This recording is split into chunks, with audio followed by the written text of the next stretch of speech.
It is another edition of ABC, Angie's Book Club. And this one I've been waiting to do for a long time, not just because this young girl is of Bajan heritage like me, but she speaks the language I believe my demographic would love to speak. But we were told, don't bring any shame on the house. It was more of a case of don't. And then you got to a stage of thinking, well, what can I do?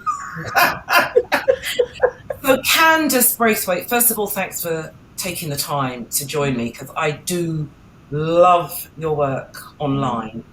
And I love the fact that you refuse to be mute. Yeah.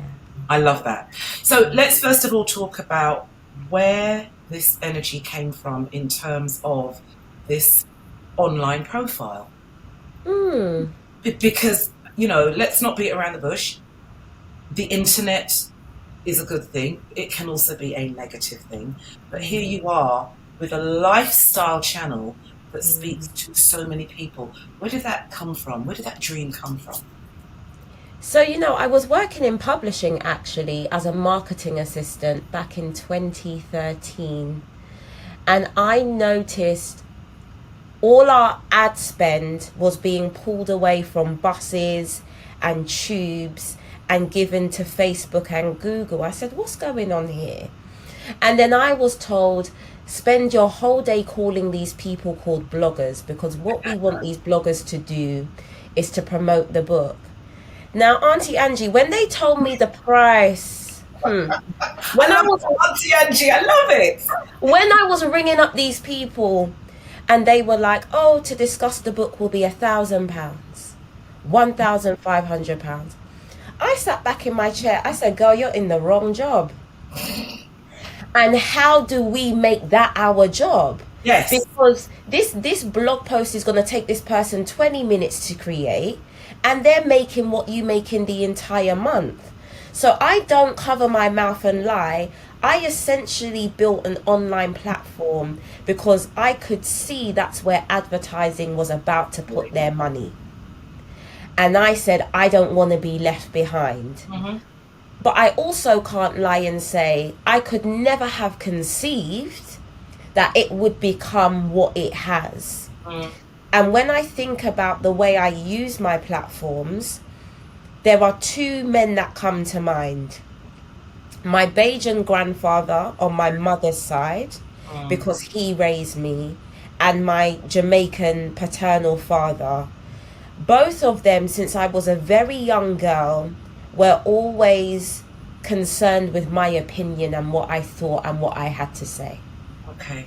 It was never, so when, the grown folks used to come to the house Friday night, Saturday night and slap down dominoes and drink some rum, it was never, oh, Candice, go to your bed.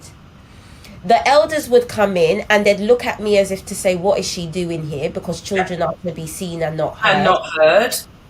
And Granddad was like, no. He was, what was his name for me? Boogaloo. My Boogaloo stays right here. Because his thing was, she's not always going to be a child. And I want her to be able to form her opinions around the real world and around real adults. So when I came online now, speaking very candidly and very honestly, I know it shocked a lot of people because, again, but you were raised in this Bajan household by grandparents. Why are you so bold and so... And I laugh and I say, if only you knew the man I was raised by. My granddad would be like, talk up. I can't hear you. I remember one day coming home because he used to take me to school and there was a school assembly and he said, why are you not narrating the assembly? I said, Granddad, I didn't apply for that. I did not put my hand up for that. Auntie, 2 weeks later, I was narrating the assembly. Okay. That man walked to school and he said to my teacher, my granddaughter has a gift for communication. Okay. We need to get into the habit of providing her with the space to practice orating. He said, I don't care who you think's narrating the play, she's now narrating the play. And so your granddad gave you permission to exercise your oratory skill. So Yes. hear the difference now in how I grew up. My mum used to, when we sat around the table, being a Bajan family as well, my mum used to say, Angela Malt meant to eat, not to talk too much. And here I am now doing this job. So they, even she didn't realize that she gave me permission. I want to talk, and this is just really want to touch on this, that transition of having permission to speak so openly and so publicly, because from a generational perspective, don't bring shame on the house. Make sure police don't knock the door. What happens in the house stays in the house. So you almost paint a picture of a life that isn't necessarily a true life. And then along comes Candice. And so I think that's what truly made me and members of my demographic sit back and go, wow. She's being unapologetically herself. She's being unapologetically black, and she's living her truth. And not many people do that, Candice. So from a generational perspective, I would say, and correct me if I'm wrong, your grandfather planted that seed in you and gave you permission to be yourself. Absolutely. And I would say, of all my family, even my mother, it is my granddad who is the true definition of unconditional love. He's the true definition of, I will stick by you through thick and through thin, and there is no shame that you can bring me as long as you are living to your truest, highest self. And I understand what a gift that is. Yeah. Because it allows me to speak the way I do, knowing someone's always going to have my back. There's always going to be somewhere warm I can rest my head. And it's such a powerful feeling. And I think what that has meant is I've been given the gift of freeing multiple generations. Yes, indeed. Because Yes. the conversations I bring to the forefront, even though it's on your phone, you then go to your dinner table and you're like, I saw this video today. I saw this video today, and then we end up having conversations with our mothers, with our daughters, with our aunties, with our cousins, that typically there can be pain and madness in our own house we're trying to ignore because we don't want to highlight that aspect of reality. And when you see a woman like me speaking about, I don't know, maternal pain, Yes. abortion, abusive relationships, so candidly for the world to see, I think it unlocks a level of bravery in black households. Yes. Where they're like, if she can talk to 1 million people that she does not know, Yeah. let us have a conversation at this dinner table right now about the things that are holding us back. From a generational perspective, let me ask, your granddad was born in Barbados, Yes. obviously. Yeah. What decade did he come here? 1952. Okay, so he was an early one. Yeah, 1952. Okay. So from a cultural perspective, he has probably then spent more time here in the UK than he has in Barbados. But those cultural roots are still very, very steep, very, very strong, and still, if I was to say, hold the soil of your life. Would that make sense? Absolutely. Absolutely. And Granddad brought you up. Yeah. So the story goes, 2 months before I was born, he was mugged very violently and they kicked out his left eye. So he was left blind in one eye, and he was working in construction at the time, and they deemed him as unfit for work. So he never went back to work. He became a stay-at-home husband, and my nan continued to work and pay the bills. So by the time I was born, when my mum wanted to go back to work, he said to my mum, "Oh, I've got Candice, don't worry, because I'm at home anyway." Yeah. So mum went to work, and when I say raised me, he bathed me, he fed me, he ironed my school uniform. When it was time to go and sit with the teachers, he would go to those meetings. He knew my timetable back to front. He taught me how to ride a bike. He would often lay out multiple sets of cutlery. And he would say, when you go to a fancy place, you start from the outside and you work your way in. Don't be just picking up any fork like a fool. This is the water glass. This is the wine glass. This is how you're to sit at the table. Every element of showing up as a quote unquote respectable black woman in the world, by the time I was 5, Granddad had that imprinted in the back of my brain. Because as much on one hand he gave me the freedom of communication and having an opinion, he knew how hard the world was going to be on me. Yeah. He knew that I would get thrown into scenarios that would shake me and shock me a little bit. And I've got to say, he prepped me so well. I remember when I was 7, the O.J. Simpson trial was happening. Okay. You know, this man used to call me out of my bed at 2 a.m. to watch that. to come and watch this trial. I believe you.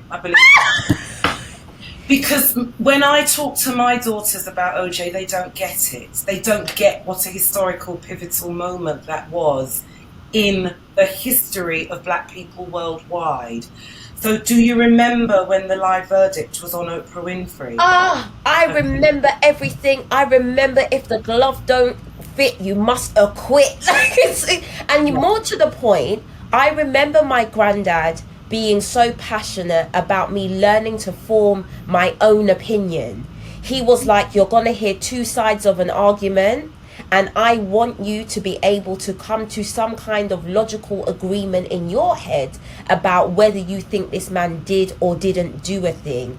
And like I said, I was 7 years old, and at the time I thought, this man is crazy. But looking back, that again was a pivotal moment in my childhood, which has allowed me to stand on truth today. Yes. Or at the very least to acknowledge how unfair our justice system is. Yes. Or how much harder black people have to work to perhaps be acquitted or for their truth to be acknowledged. It started to bloom the most beautiful flower in my mind. But again, when you're 7 and you're being woken up, because of course this trial is on American time. Yes. So it's the middle of the day and I've got school in the morning. I thought, what's this man doing? But what a powerful thing to have witnessed alongside my own grandparents. But do you see how their belief system in strengthening you as a child could have been interpreted as abuse? Do you see what I'm saying? So when it comes to cracking a lot of belief systems, Candice, you obviously had to tap into that quite early when you possibly didn't have the emotional intelligence as a 7-year-old to have that on your shoulders. Yes. But look at the harvest. Do you understand where I'm coming from? Yes.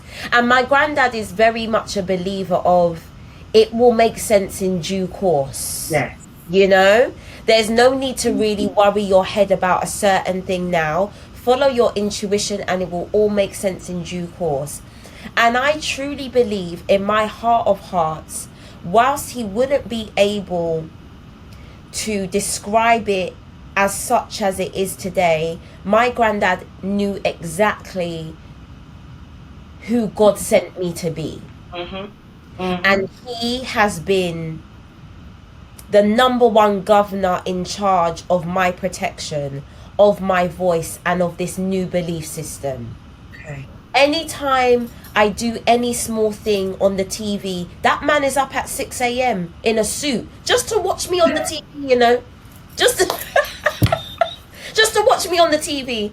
And then he will stand outside his house and all the neighbors will walk by and say, oh, she did such a good job. And I can hear the pride when he's calling me, recounting this, because he didn't have this space, this freedom. And my granddad definitely didn't have the gift of the gab. He's severely dyslexic, to the point that to this day, when his bills come, I have to read the bill to him because he can't read the letter. But Candice, you say your granddad is dyslexic, and I'm going to assume his education is not on the same level as yours. But do you hear where common sense and love is actually what was invested in you? You can be an educated fool, you know. Yes. You can have so much education that it drives you crazy. But his common sense and his love and his determination, and I put here, I hope you can see this, invested. Yes. He invested in you. Yes. And this is obviously why you now have the belief that anything you choose to manifest will come to the fore. Yes. Just before we touch on Manifesto, I do want to touch on Sister Sister. Because that book has been a very, very powerful tool to my generation, obviously your generation, and to girls coming up after you. I'm going to assume your own daughter. Yeah. You have her copy ready. Yeah.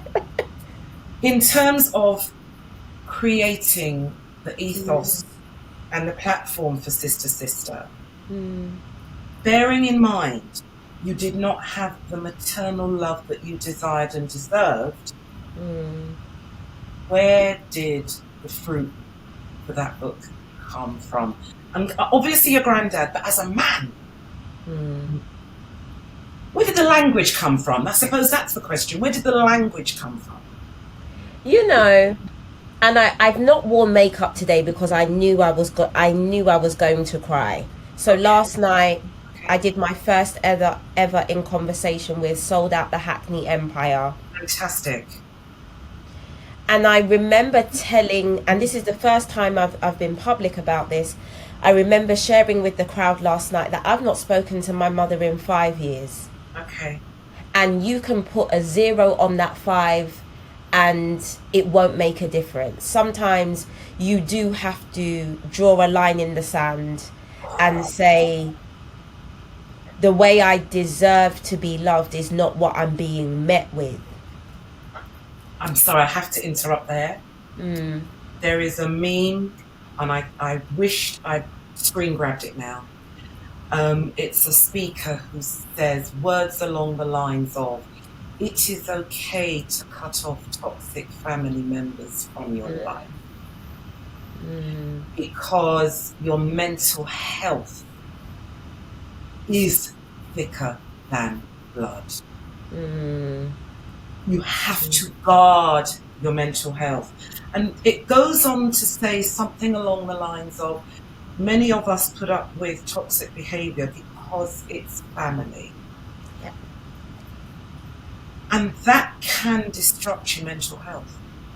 And you know, for how shameless and bold as I am, I would say I held on to my relationship with my mother because we come from a space in the black community where it's like, what do you mean you don't talk to your mother? That's your mother. It's almost as if someone just being your mother is enough. We don't want to hear what they're doing or not doing. They are owed that respect and space in your life regardless. And so that was one card I always kept close to my chest, because I was like, I know how the black community are going to just judge me or assume that it's my fault or I'm the bad whatless child, because that's how we've been positioned to think. But the last time I ever saw my mum and she flew to punch me in my house, I said, okay. For the next 2 weeks, my son, who was maybe 1.5 at the time, he would punch his teddy bears. Because it's learned behaviour, Candice. It's learned behaviour. And you know what, Auntie Angie, that was the straw that broke the camel's back, because I said, it's one thing for me to cosplay as if this is a loving parental relationship. What I cannot allow is for my children to think that this behavior is right. So it is through becoming a mother that I was able to see that I was not being mothered correctly. So when it came to the writing of Sister Sister, I just wrote that with the intention and the language of, how would you write for the you that needs a you now? Yes. Yeah. How in a book, okay, are you going to show up and try and close the gaps in women who are perhaps living in secret about not having a maternal relationship. Yeah. How is that going to be their safe space, their little Bible? Well, you know, I might not can be public with this right now, but I know Candice has been through certain things. So I'm going to turn to this book wherever I feel like there's a gap that no one else can close. My God, I can help close the gap because I get it. And of course, if I could snap my fingers and have the family of my dreams, I would. But I remember last night, almost 800 people, so many messages this morning from older women, and I can feel the tears coming on now. Okay, you're in a safe space. You're in a safe space. You're in a safe space. Auntie Angie is virtually hugging you. You're in a safe space. From older women who are like, we will close the gap. Amen. We will close the gap. You say the words, be that on the internet or in real life. We will give you the hugs. We will give you the advice. We will give you the support, because what you're providing to our community cannot be lost because you feel unloved. And hence it's a feeling. It's not the truth, you know. It's a feeling. You feel unloved. We're doing the loving. We're here on a school night. We are buying these tickets in this cost of living crisis. You say jump, we say how high. We are doing the loving. We are loving on you, not just in private, but loud and big in public. So don't you sit there feeling as though because the one who has the title mum is not doing her job, that no one else is going to step in and do it. One question I've always wanted to ask you. Your mother, I'm assuming, was parenting for the first time. Yes. There is no book, there is no manual. I used to do talks and I stopped doing them because I used to start the talk with, who wants a job where there is no pay, no HR department, no holiday, no opportunity to take leave, no opportunity to actually change departments, and it's for a lifetime. And I used to be asked, well, who wants a job like that? And I'd say, right, who in here is a mother? Hands go up, you're doing it. You're doing that job. Do you believe your mother was doing the best she could do? Or do you believe as a result of her own trauma, she projected onto you?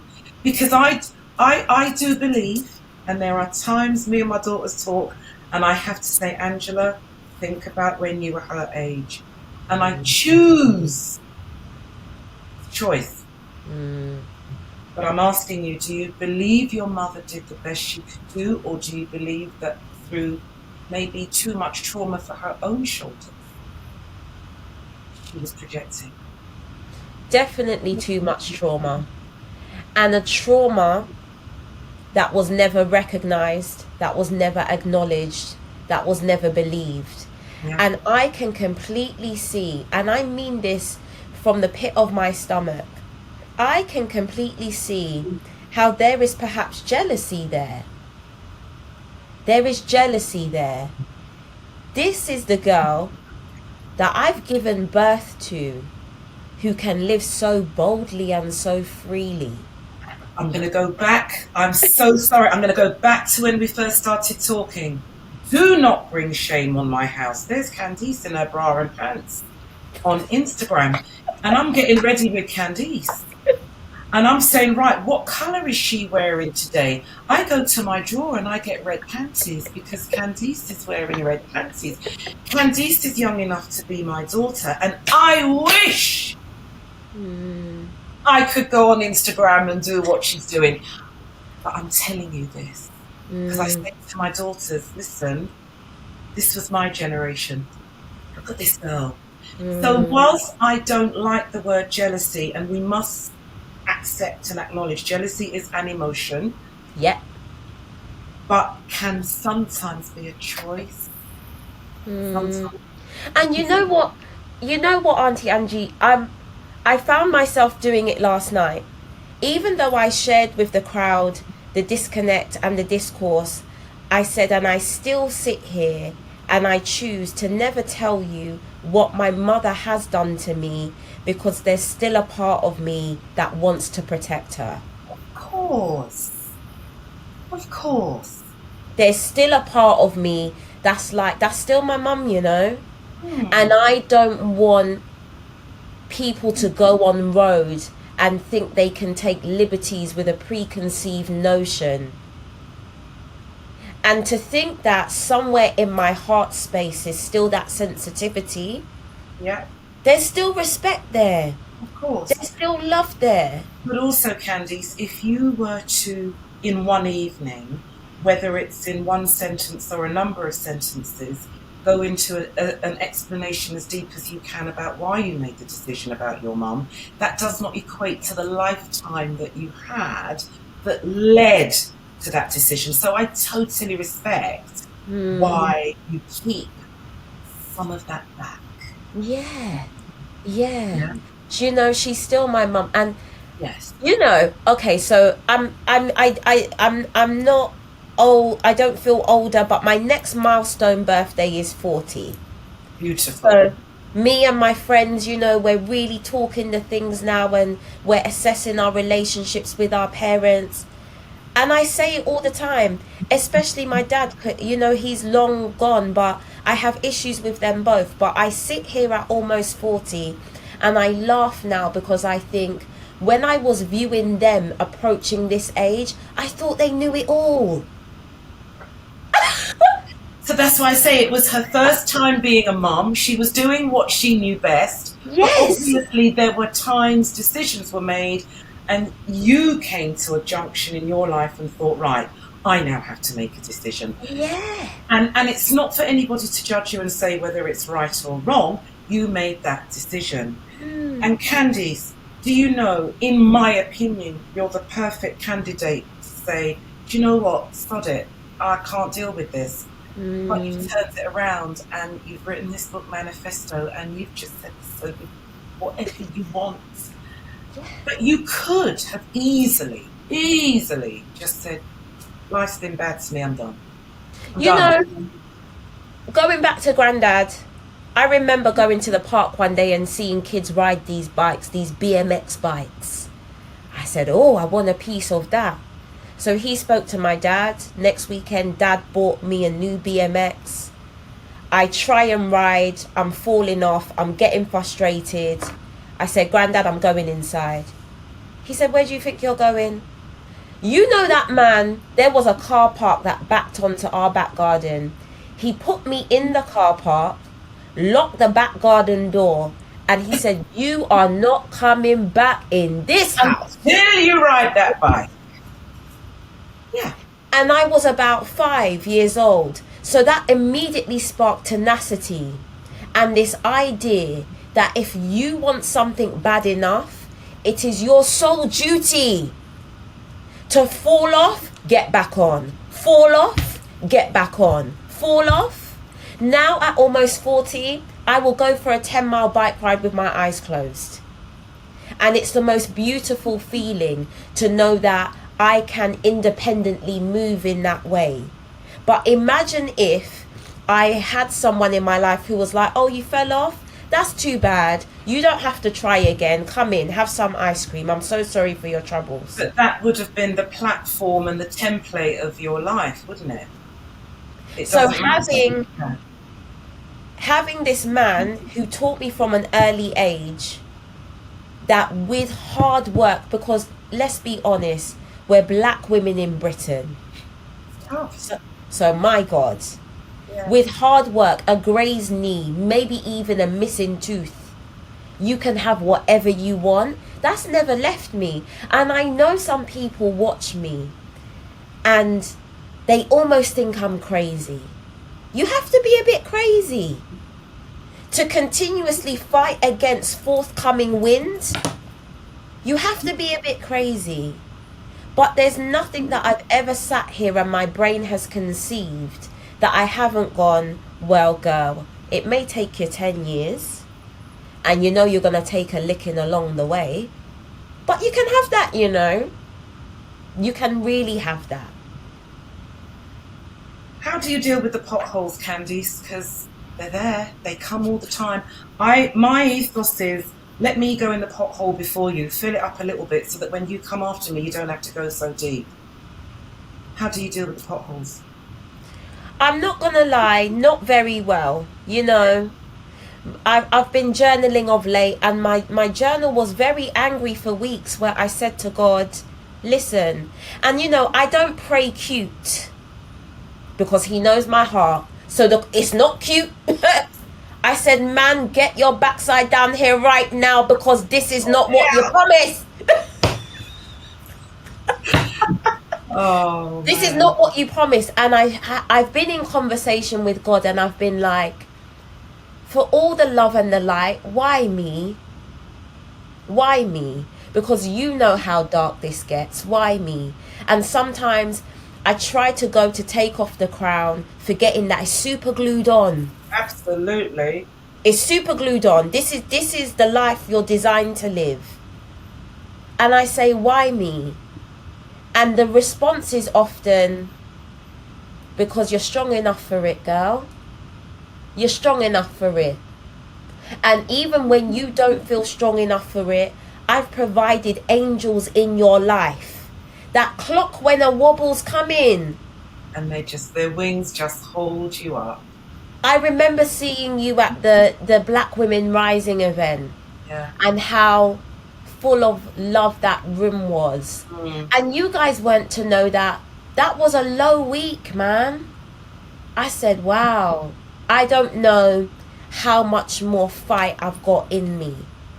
And then I go into a room with you and other Black women who my neck hurts from having looked up at your careers and the way you've been able to elevate. For you guys all to pile onto me and be like, girl, you don't know you're the shit? Because you did. You broke belief systems. You did exactly what our parents told us not to do, but you do it with a smile. Like I say, when I watch you getting ready with the red bra and the red panties, I go and get my red bra and my red panties. I just don't film it. The other thing that I love about you, and this is something that me and my daughter talk about all the time, I'm a first generation British born Caribbean, in that my parents came from Barbados, then I was born here.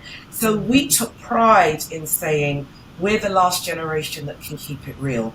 We're the last generation that can keep those cultural boulders in the ground. However, some have interpreted those cultural boulders as confusion, as apology, as, because I used to say, oh, I'm so happy I can go out in the day and eat fish and chips, go home and eat cocoa and flying fish.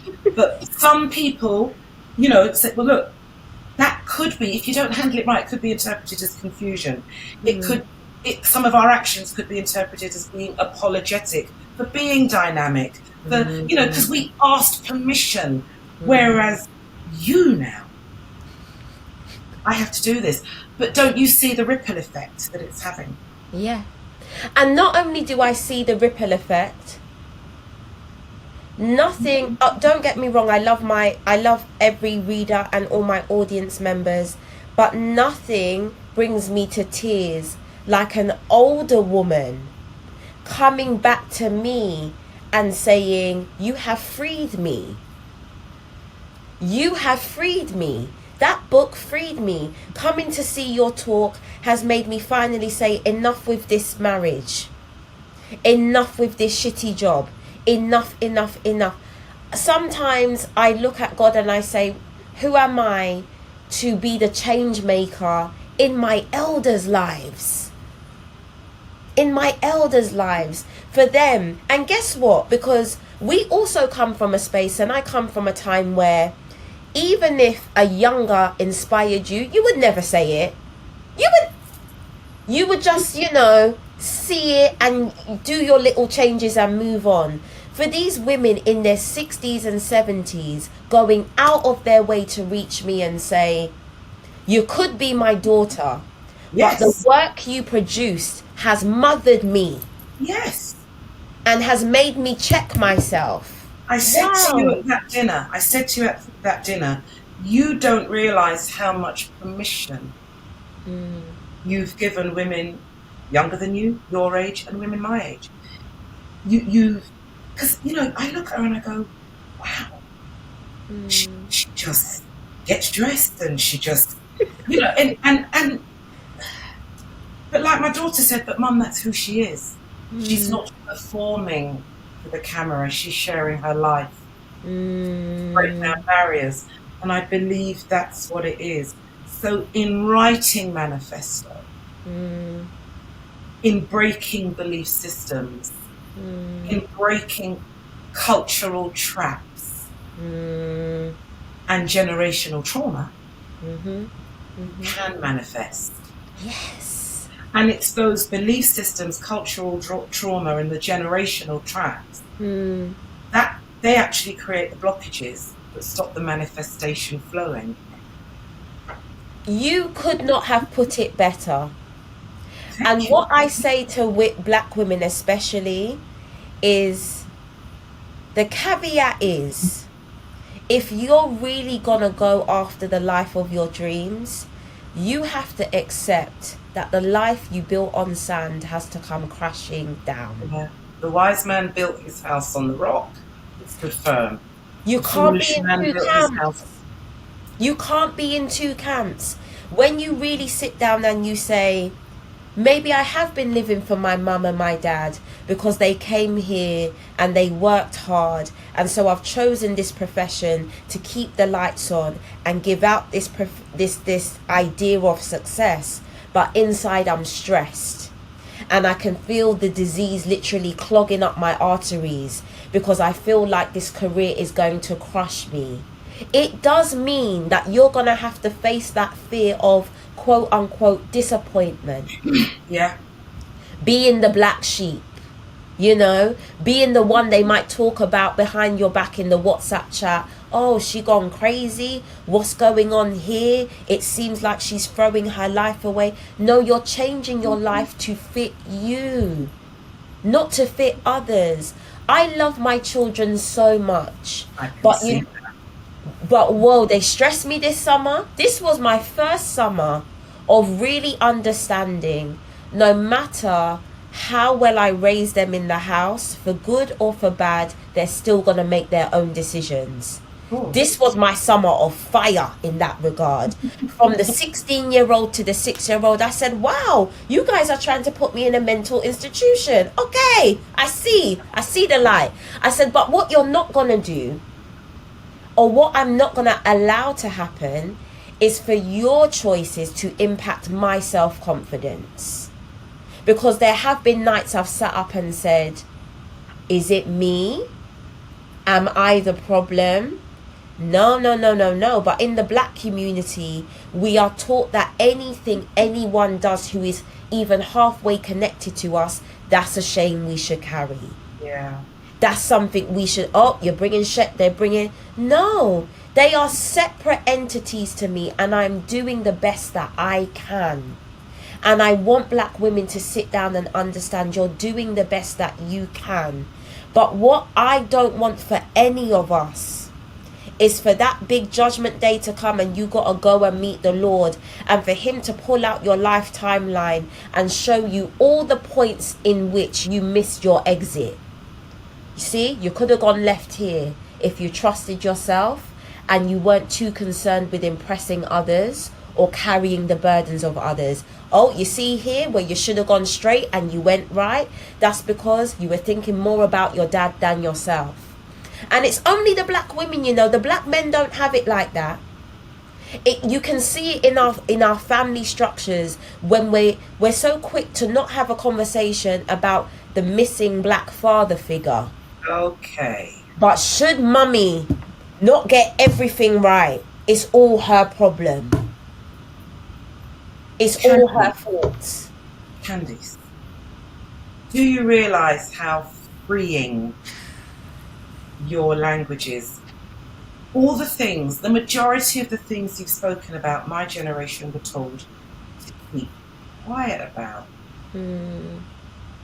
Hence the high blood pressure, hence the diabetes, hence the blocked arteries, the alcoholism, because you choose a drug of choice, which it might not be drugs per se, recreational drugs. Yes, it could be weed, it could be coke, it could be alcohol, it could be stealing, it could be multiple sexual relationships, because we've been told so much to keep quiet and deal with it. But if you don't have the emotional intelligence and the strong enough shoulders to deal with it, it has to manifest itself in other ways. So when I say to you about breaking generational trauma, cultural habits, belief systems, breaking those down leaves a clear path for you to manifest. Yeah. And that is one thing, just in talking to you, that I have picked up. It is freeing. Also, being a woman of faith, when I was preparing to have a chat with you, I picked up Psalm 139, verses 16 to 19. You knit me together in my mother's womb. I'm fearfully and wonderfully made. All the days ordained for me were written in the book of life before one of them came to be. And you were saying you asked God, why me sometimes? And it's because of that, because all the days of your life were written in that book. Even when your mother was carrying you, regardless of the relationship that you now have, this time was manifested. You know, last night on stage I said it, and I'll repeat it here. Again, me having these very heated conversations with God. I said, why the short straw, you know? Is it a short straw? So disjointed with mum, I have a lot of pain in my chest in regards to my dad, and he's dead, so you know there's a literal dead end there. And the word that came back was, let me get one thing clear. This is how I literally heard God's voice. He said, let me get something clear. He said, I don't care how you got here, I just needed you here. And you keep sitting there fretting about the how and who's not doing what and why me and short straw. Shut up. This is how I can hear. Shut up. You don't understand how well positioned I am making you so that the pain you feel, no one feels again. So I can appreciate you are the first in the firing line, and that's gonna hurt. But he'll protect you. But I also need you to understand that I have positioned you this way because I know you're the one that's going to make change in millions of lives. So get with the program. And I'm not going to lie, for about half an hour, I said, I don't want to hear it. And I just walked off. But as the days went on, I said, I hear you loud and clear. So even at the end of the day, Auntie Angie, I am so grateful to my mum. So grateful. Yeah, she gave you life. I'm so grateful. I am so grateful to my dad, even in his inconsistencies, because they allowed me to be here and to have this moment of clarity, not just for myself, but for all of us, cross-generational. So I can't even be mad too tough. I'm not mad. I forgave them both eons ago. And guess what? I think people can tell I'm not lying about forgiving them, because I can't shine this brightly whilst also holding hate. You can't. As we said, you can't have one foot on the sand and one foot on the rock. And yeah. You know? Just in closing, and I could talk to you for ages. This was meant to be a 20-30 minute chat. We're coming up to 45 minutes. And excuse me, I'm very real, excuse me. While I just cool down a little bit. Oh. If you had to write this book again, Would there be any changes? None. And I want to make it clear, if I had to live this life again, even whilst acknowledging the pain that was up ahead, I would say, run me again. Let's go. Because we have to acknowledge that if you change one singular thing, you don't get the same ending. No, you don't. Every pothole has a reason. Mm-hmm. Every mountaintop has a reason. Mm. And as much as I feel your pain in connection with your mum, because your mum to you is what my aunt is to me,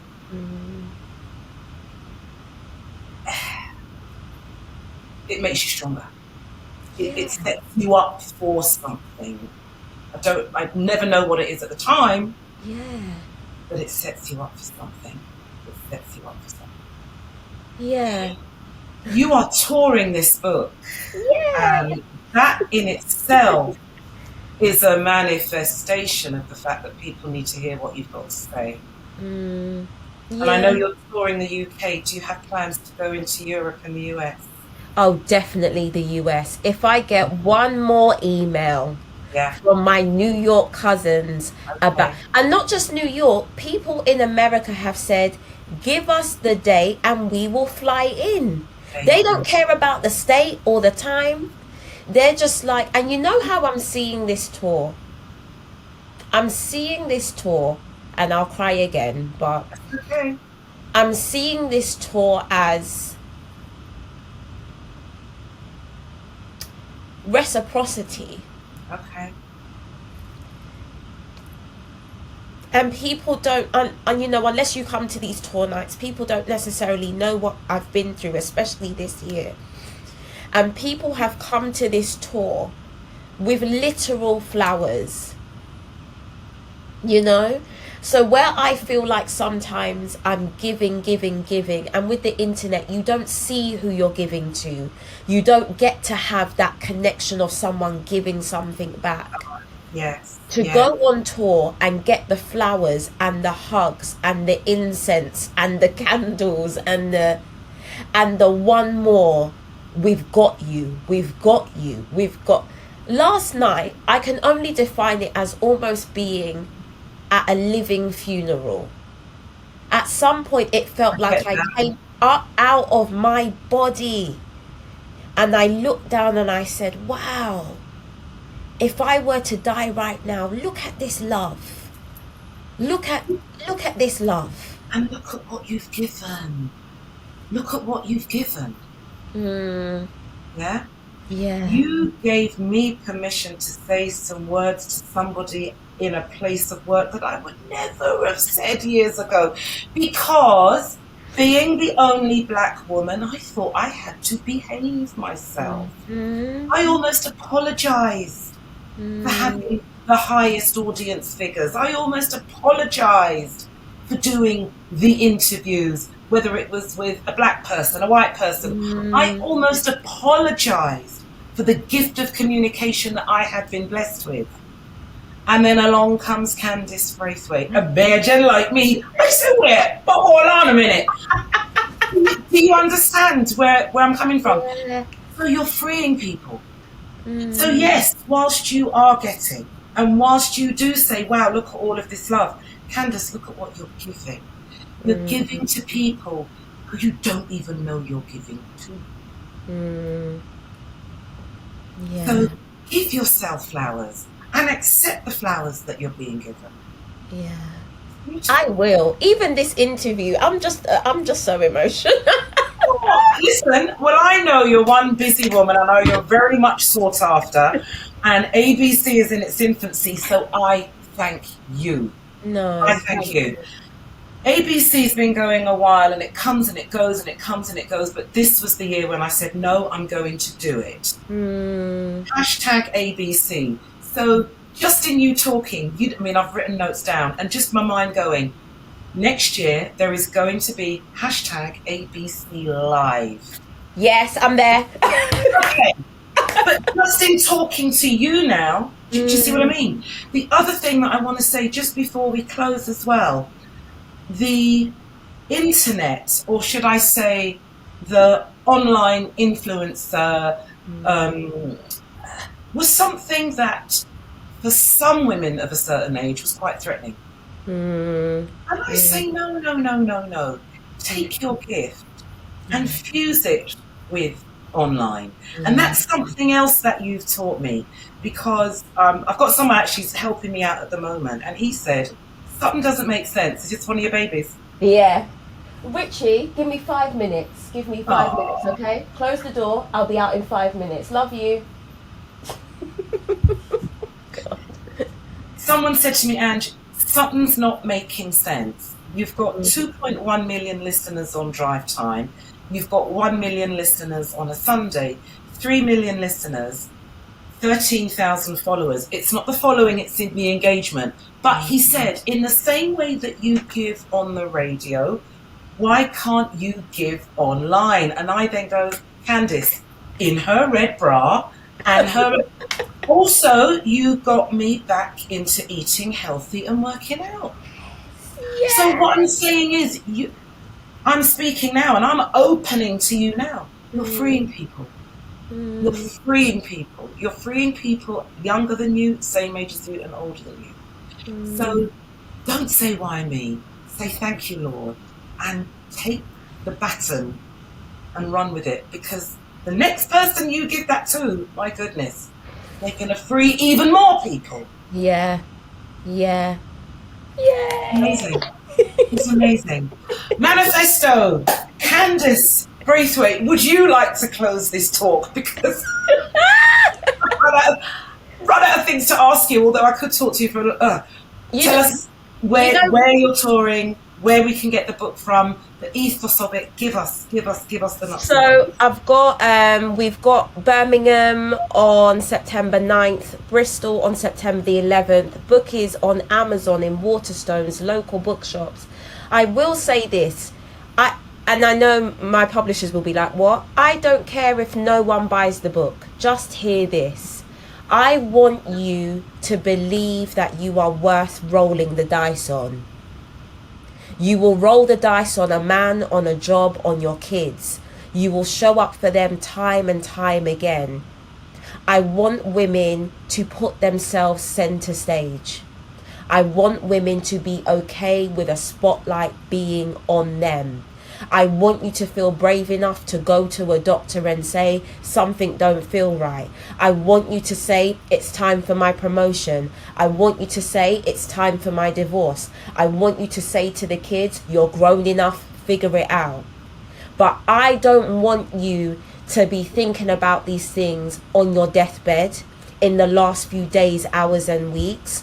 Please be respectful of the gift of life right now.